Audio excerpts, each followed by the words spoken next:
Welcome to only IAS. स्वागत है आप सभी लोगों का प्रीलिम बूस्टर न्यूज डिस्कशन में। आज है 30 दिसंबर 2021। आज काफ़ी ज़्यादा डिले हो गया है, इसके लिए मैं आप सभी लोगों से माफ़ी चाहूँगा। चलिए स्टार्ट करते हैं। First article extreme cold weather clothing system यानी कि ECWCS के बारे में है। देखिए, जब हमारे सोल्जर्स हिमालयन रीजन में इंडिया को डिफेंड कर रहे होते हैं तो उन्हें केवल दुश्मन का सामना नहीं करना होता, उन्हें सामना करना होता है एक्सट्रीम कोल्ड का भी। उससे बचने के लिए हमारे पास स्पेसिफिक कपड़े होने चाहिए। अभी तक एक्सट्रीम कोल्ड को, जहां पर टेम्परेचर माइनस में चला जाता है, बियर करने के लिए हम इन टेक्निकल क्लोथ्स को इंपोर्ट करते रहे हैं दूसरे देशों से। DRDO काफ़ी लंबे समय से इस पर काम कर रहा था कि हम इन कपड़ों को इंडिया में ही बना सकें। उन्होंने इस टेक्नोलॉजी को डेवलप भी कर लिया कि हम ऐसे कपड़े बना सकें जो -50 डिग्री सेल्सियस के टेम्परेचर को भी बियर कर सकता हो। अभी ये कपड़े बनाने की टेक्नोलॉजी DRDO के पास है। हाल ही में उन्होंने इस टेक्नोलॉजी को कुछ इंडियन कंपनीज को सौंप दिया है। इसका फायदा ये होगा कि अब आर्मी सीधा इन कंपनीज को ऑर्डर दे सकती है कि आप ये क्लोथिंग्स तैयार करके आर्मी के लिए दे दीजिए। अब हमें इसके लिए इंपोर्ट नहीं करना पड़ेगा, काफ़ी अच्छी बात है। ये कपड़े एर्गोनॉमिकली डिजाइंड मॉड्यूलर क्लोथ्स होते हैं। एर्गोनॉमिकली का क्या मतलब है? एर्गोनॉमिकली का मतलब ये होता है कि अब देखिए, सर्दी से बचने के लिए क्या करना है, आप 2-3 रजाइयाँ लपेट लीजिए। अगर एक सोल्जर 2-3 रजाइयाँ लपेट लेगा तो हो सकता है सर्दी ना लगे, लेकिन फिर वो कुछ कर भी नहीं पाएगा ना। 2-3 रजाइयाँ लपेट के तो आप आराम ही करेंगे, फिर कंट्री को डिफेंड कैसे करेंगे? तो केवल ऐसा कपड़ा बनाने की बड़ी बात नहीं है जो ठंडी को रोक सके। कपड़ा ऐसा बनाना है जो एक सोल्जर को उसकी कैपेसिटी में काम करने के लिए भी अलाउ करे, एट द सेम टाइम उसे सर्दियों से बचाए। उसे ही कहा जाएगा एर्गोनॉमिकली। ये 3 लेयर टेक्निकल क्लोथिंग है जो स्पेसिफिक फंक्शंस के लिए या स्पेसिफिक टास्क के लिए क्लोथ्स इस्तेमाल किए जाते हैं, उन्हें टेक्निकल क्लोथिंग कहा जाता है। उसमें केवल आर्मी के लिए जो कपड़े हैं वो नहीं आते, बल्कि कई सारे और भी स्पेसिफिक फंक्शंस के लिए, जैसे सैनिटेशन वर्कर्स हैं, डॉक्टर्स हैं, इलेक्ट्रीशियंस हैं, उनके जो कपड़े होते हैं उन्हें भी टेक्निकल क्लोथिंग की कैटेगरी में ही डाला जाता है। ये अलग अलग क्लाइमेटिक कंडीशंस को बियर कर सकता है, एट द सेम टाइम वो अपनी कॉम्बैट ऑपरेशंस को भी हैंडल कर पाएंगे।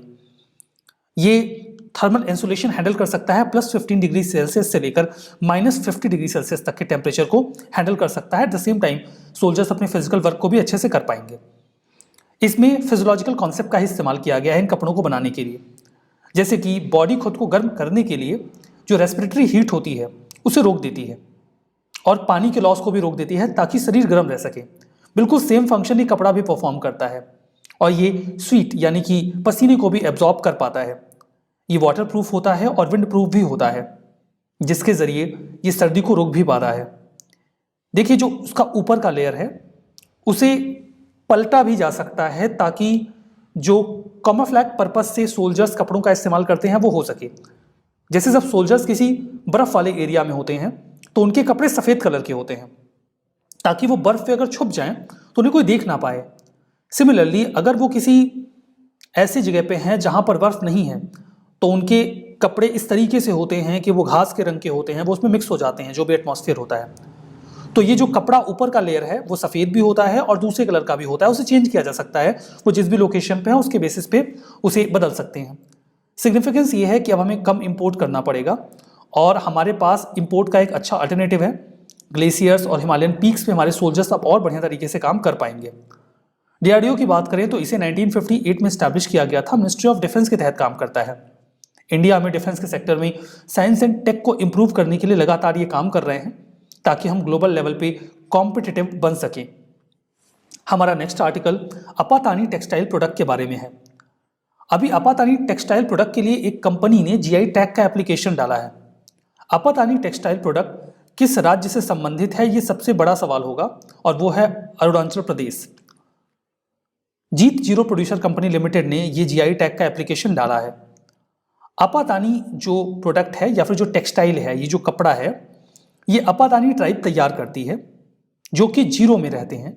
जीरो लोअर सुबनसिरी डिस्ट्रिक्ट में आपको मिलेगा अरुणाचल प्रदेश में। इनफैक्ट लोअर सुबनसिरी डिस्ट्रिक्ट का जीरो डिस्ट्रिक्ट हेडक्वार्टर ही है और वहीं के आसपास रीजन में ये अपातानी ट्राइब मिलती है। जो वूवन फैब्रिक है इसे बुना जाता है। ये जानी जाती है अपने जियोमेट्रिक और जिगजैग पैटर्न्स के लिए, जैसा कि आप इस इमेज में भी देख पा रहे होंगे। एंगुलर डिजाइन्स बनाए जाते हैं कई सारे एंगल्स पे, ये ट्राइब जो है वो इन शॉल्स को, इन टेक्सटाइल में बेसिकली शॉल बनाए जाते हैं, उन्हें ये बुनते हैं और इसे जिग जीरो, जिलान कहा जाता है। या फिर जो जैकेट्स इनसे बनाए जाते हैं उन्हें सुपनतरी भी, सुपनतारी एग्जैक्टली कहा जाता है। ठीक है, जो लोग इसे बनाते हैं, इसे कलर करने के लिए उनके द्वारा पत्तों और प्लांट रिसोर्सेज का इस्तेमाल किया जाता है। कुल मिला के ऑर्गेनिक या नेचुरल डाई का इस्तेमाल अपातानी टेक्सटाइल में किया जाता है। यूजुअली महिलाएं इस काम में इंगेज होती हैं जो अपातानी ट्राइब से बिलोंग करती हैं। अपातानी ट्राइब की बात करें तो जैसे कि मैंने आपको पहले ही बताया, ये अरुणाचल प्रदेश के जीरो वैली के एरिया में रहते हैं। इनकी लोकल लैंग्वेज है तानी, जिसे ये बोला करते हैं, और ये नेचुरल गॉड्स की पूजा किया करते हैं जैसे कि सन और मून। ये सस्टेनेबल सोशल फॉरेस्ट्री सिस्टम को ऑप्ट करते हैं, मतलब जो जंगल हैं उनसे रिसोर्सेज को एक्सप्लॉइट करते हैं, लेकिन ऐसे कि जंगलों को नुकसान ना हो। इनके दो बहुत ही मेजर फेस्टिवल्स हैं, पहला है द्री और दूसरा है योको। द्री में ये बम्पर हार्वेस्ट के लिए प्रेयर करते हैं और म्योको में ये बेसिकली फ्रेंडशिप सेलिब्रेट करते हैं। अपातानी जो प्रैक्टिस है एक्वाकल्चर की वो काफ़ी प्रोमिनेंट है, जहाँ पर वो जो धान यानी कि राइस है उसे भी उगाते हैं, एट द सेम टाइम मछली पालन भी करते हैं। राइस फेस्ट कल्चर वहाँ पे काफ़ी प्रोमिनेंट है। ये दो राइस की क्रॉप उगाते हैं जिसे मिप्या और ईमो कहा जाता है। एट द सेम टाइम वो फिश की क्रॉप भी लगाते हैं, मतलब मछली पालन भी करते हैं, जिसे गिही कहा जाता है। अरुणाचल प्रदेश में इन्हें शेड्यूल ट्राइब का दर्जा दिया गया है। ये सारी बातें अपातानी टेक्सटाइल प्रोडक्ट और अपातानी ट्राइब के बारे में। अब बात जीआई टैग की हो रही थी तो कुछ बातें जीआई टैग के बारे में भी कर लेते हैं। जीआई टैग किसी भी एग्रीकल्चर, नेचुरल या फिर मैन्युफैक्चर्ड प्रोडक्ट को दिया जा सकता है। ये टैग किसी भी ऐसे प्रोडक्ट को दिया जाता है जो एक डेफिनेट टेरिटरी में मिलता हो, एक डेफिनेट ज्योग्राफिकल एरिया में। अगर किसी भी प्रोडक्ट को जीआई टैग मिल जाए, इसका मतलब कि ये इस जगह से मिलने वाला प्रोडक्ट है, उसके पास एक स्पेसिफिक क्वालिटी है, या ये जो प्रोडक्ट है ये काफ़ी विशेष है। इसका फायदा ये होता है कि कोई और प्रोड्यूसर या किसी और रीजन का कोई व्यक्ति उस प्रोडक्ट का नाम इस्तेमाल करके कोई दूसरा सब स्टैंडर्ड क्वालिटी का प्रोडक्ट नहीं बेच पाएगा। एक बार में जीआई टैग का रजिस्ट्रेशन करने के बाद जो ये टैग मिलता है वो 10 सालों के लिए मिलता है। फर्दर इसे 10 साल के लिए अगेन और आगे बार बार रिन्यू किया जा सकता है, इसमें कहीं कोई समस्या नहीं है। हमारा नेक्स्ट आर्टिकल सॉइल रिपोर्ट 2021 के बारे में है। नाम भले ही इसका सॉइल रिपोर्ट है, यहाँ मिट्टी का कोई काम नहीं है। इसका फुल फॉर्म है state of India's livelihood report. State का मतलब यहाँ पर राज्य नहीं है, स्टेट का मतलब होता है स्थिति या दशा, सिचुएशन। तो इंडिया में रहने वाले लोगों की लाइवलीहुड यानी कि आजीविका की स्थिति क्या है, स्टेट क्या है, उसकी ये रिपोर्ट है। आजीविका मतलब उनके पास पर्याप्त जीवन यापन करने के साधन हैं या नहीं, ये उसी की एक एनुअल रिपोर्ट है जिसे रिलीज किया जाता है एक्सेस डेवलपमेंट सर्विसेज के द्वारा। यहाँ पर देखिए कुछ बातों पर फोकस किया जाता है, जैसे गवर्नमेंट के द्वारा ऐसे कौन से पॉलिसीज एंड प्रोग्राम्स तैयार किए जा रहे हैं जिससे लोगों की आजीविका के साधन बढ़े। फर्दर गरीब लोगों के लिए क्या अपॉर्चुनिटीज अवेलेबल हैं, प्राइवेट सेक्टर और सिविल सोसाइटी ऑर्गेनाइजेशंस क्या रोल प्ले कर रहे हैं लोगों की लाइवलीहुड को बेहतर करने के लिए, इस बात को भी संज्ञान में लिया जाता है। और वेरियस सेक्टर्स का क्या एनवायरनमेंट है, उनके ट्रेंड को भी एनालाइज करने की कोशिश की जाती है। इस बार जो फोकस रहा इस रिपोर्ट का वो फार्मर प्रोड्यूसर ऑर्गेनाइजेशन पे रहा, सिर्फ इसी पर इसका फोकस इस बार रहा। अगर ओनली करके ये स्टेटमेंट आ जाए कि state of India livelihood report 2021 ने केवल फार्मर प्रोड्यूसर कंपनीज पर फोकस किया, तो ये ओनली के चक्कर में आप गलत मत करिएगा, ये सही बात है। इसके पहले कि इसके बारे में मैं आपको कुछ भी बताऊं, मुझे बताना होगा कि फार्मर प्रोड्यूसर कंपनीज क्या होती हैं, एफपीसीज। देखिए होता यह है कि अगर कई सारे छोटे छोटे किसान हैं जिनके पास 1 एकड़ 2 एकड़ जमीन है और वो अलग अलग फार्मिंग कर रहे हैं, तो कई तरीके के नुकसान होते हैं, जैसे कि उनकी इनपुट कॉस्ट ज़्यादा आती है, उन्हें आसानी से लोन नहीं मिल पाएगा, क्रेडिट नहीं मिल पाएगा, वो बड़ी मशीनरी इस्तेमाल नहीं कर सकते क्योंकि उनके पास इतने रिसोर्स नहीं होंगे। फर्दर पोस्ट हार्वेस्ट के बाद उन्हें अपनी फसलों के अच्छे दाम नहीं मिलेंगे बिकॉज उनके पास कम फसल होगी और वो बार्गेन नहीं कर पाएंगे। वहीं अगर ये सारे फार्मर्स इकट्ठा हो जाएं और एक साथ फार्मिंग करना स्टार्ट कर दें और खुद को एक कंपनी की तरह रजिस्टर कर लें, तो इसके फायदा ये होगा कि अब ये इकट्ठा सभी लोगों के लिए बैंक से क्रेडिट ले सकते हैं, बड़ी मशीनरी खरीद सकते हैं, फर्टिलाइजर इकट्ठा ला सकते हैं और एक साथ अपनी फसलों को बेच भी सकते हैं, जिससे इन्हें अच्छे दाम भी मिल जाएंगे। तो ये जब कई सारे फार्मर्स एक साथ इकट्ठा होके एक कंपनी की तरह काम करने लगते हैं और एक साथ खेती करते हैं तो उससे उन्हें कई तरीके के फायदे होते हैं। और इसी प्रकार के एसोसिएशन को फार्मर प्रोड्यूसर कंपनी या फार्मर प्रोड्यूसर ऑर्गेनाइजेशन कहा जाता है। आप इसे एफपीसी एफपीओ दोनों बोल सकते हैं। तो इस फाइंडिंग में एफपीओ समझ में आ गया ना, क्योंकि बाकी के पॉइंट्स उसी पे हैं। अगर ये नहीं समझेंगे तो बाकी वाला समझ में नहीं आएगा। तो फाइंडिंग्स में ये मिला कि पिछले 7 सालों में महज 1 से 5% जो एफपीओ हैं, फार्मर प्रोड्यूसर ऑर्गेनाइजेशन, उन्हें फंडिंग मिल पा रही है सेंट्रल गवर्नमेंट की स्कीम के तहत। मतलब वैसे तो बहुत सारे एफपीओ बनाए गए हैं लेकिन उन्हें फंडिंग अभी भी नहीं मिल पा रही है, तो मतलब दिक्कत है। दूसरा, केवल 5% रजिस्टर्ड एफपीओज ऐसे हैं जो इक्विटी ग्रांट स्कीम या क्रेडिट गारंटी स्कीम जो सरकार की है उसके तहत ग्रांट ले पा रहे हैं। एक बात और देखी गई है कि जो एफपीओज कंपनीज एक्ट के तहत रजिस्टर्ड हैं उनकी संख्या ज्यादा है, बहुत ज्यादा है, कंपैरिजन टू ऐसे एफपीओज जो कोऑपरेटिव सोसाइटी के रजिस्टर्ड हैं। मतलब लोग खुद को एक कंपनी बनाने में ज्यादा इंटरेस्ट ले रहे हैं। ये सारी बातें सॉइल रिपोर्ट के बारे में। हमारा नेक्स्ट आर्टिकल स्पीकर के इलेक्शन के बारे में है। महाराष्ट्र में एक टसल देखा जा रहा है वहां के गवर्नर भगत सिंह कोश्यारी जी के बीच में और महाविकास अगदी गवर्नमेंट जो है उनके बीच में। एक्चुअली में जो गवर्नमेंट है उन्होंने गवर्नर से कहा कि वो वॉइस वोट के माध्यम से स्पीकर का चुनाव करना चाहते हैं, जबकि गवर्नर जी का स्टांस है कि सीक्रेट बैलेट के माध्यम से गवर्नर जो है वो चाहते हैं कि स्पीकर का चुनाव हो। इसी बात के ऊपर एक टसल मचा हुआ है और स्पीकर की पोस्ट अभी भी वैकेंट पड़ी हुई है। फर्दर स्पीकर के इलेक्शंस को टाल भी दिया गया है। बात करते हैं स्पीकर के इलेक्शन के बारे में। लोकसभा में स्पीकर के इलेक्शंस के प्रावधान आपको आर्टिकल 93 में मिलेंगे इंडियन कॉन्स्टिट्यूशन के, जबकि स्टेट असेंबलीज के संबंध में ये प्रावधान आर्टिकल 178 में मिलते हैं, जहां पे एक शब्द लिखा गया है कि हाउस जितना जल्दी हो सकेगा 2 लोगों का अपने मेंबर्स में से चुनाव करेगा, एक व्यक्ति को स्पीकर के पद के लिए और दूसरे को डिप्यूटी स्पीकर के पद के लिए।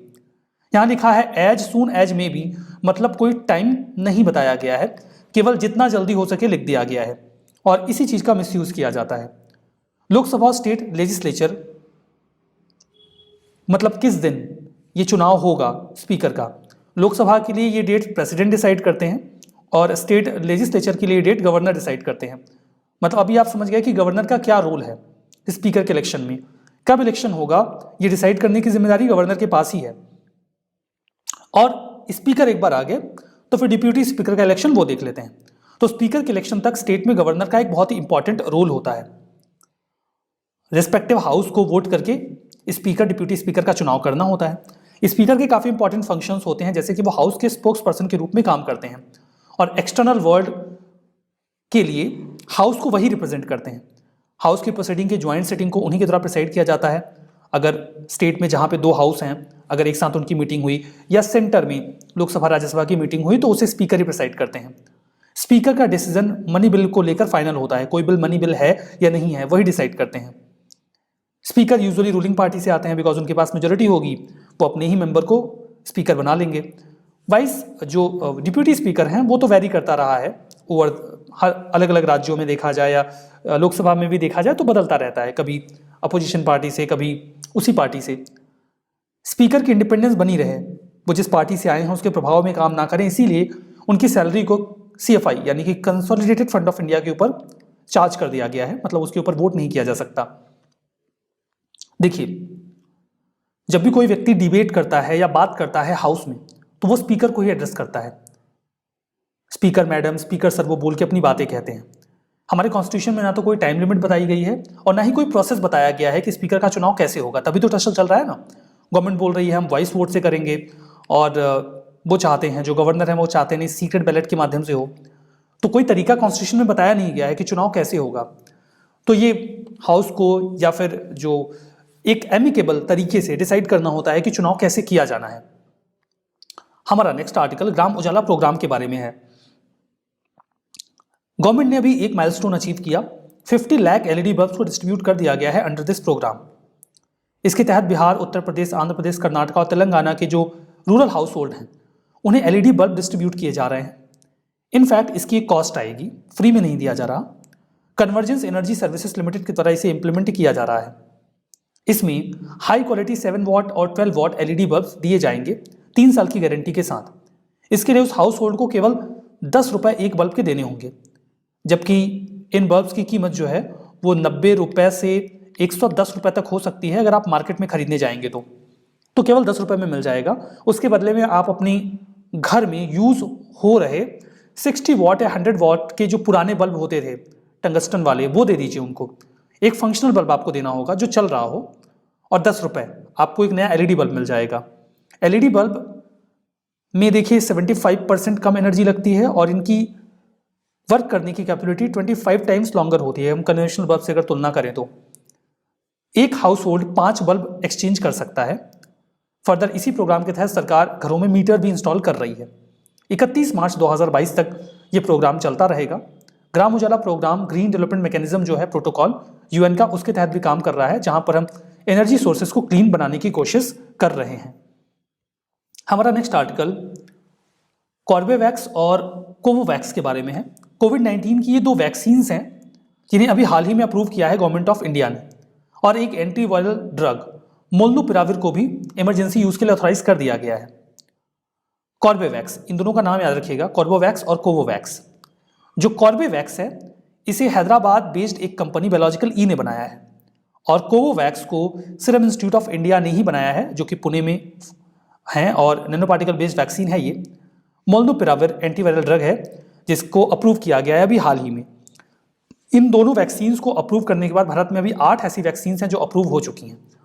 इन दोनों के अलावा जो बाकी की 6 हैं उनमें एक तो है कोविशील्ड जो सीरम इंस्टीट्यूट की है, भारत बायोटेक की Covaxin, ZyCoV D, Sputnik V, Moderna, Johnson and Johnson, ये 6 हैं जिन्हें अभी तक अप्रूव किया जा चुका है। रिवीजन करते हैं। आपातानी टेक्सटाइल प्रोडक्ट मणिपुर में बनाया जाता है, गलत है। अरुणाचल प्रदेश में बनाया जाता है, तो ये तो गलत हो गया। सॉइल रिपोर्ट, एनुअल रिपोर्ट है एक्सेस डेवलपमेंट सर्विसेज की, दैट्स ट्रू। स्पीकर कलेक्शन, इसके लिए कॉन्स्टिट्यूशन में टाइम लिमिट बताया गया है और प्रोसेस भी बताया गया है, गलत है, कुछ नहीं बताया गया है। ग्राम उजाला प्रोग्राम 7 वाट 12 वाट के बल्ब देंगे, 10 रुपये बल्ब का चार्ज होगा, that's true. Corbevax serum institute of India ने मैन्युफैक्चर किया है, ये गलत है, इसे मैन्युफैक्चर किया है बायोलॉजिकल ई ने, तो ये वाला भी गलत हो गया। आज का सेशन यहाँ पे समाप्त करेंगे। बहुत बहुत धन्यवाद।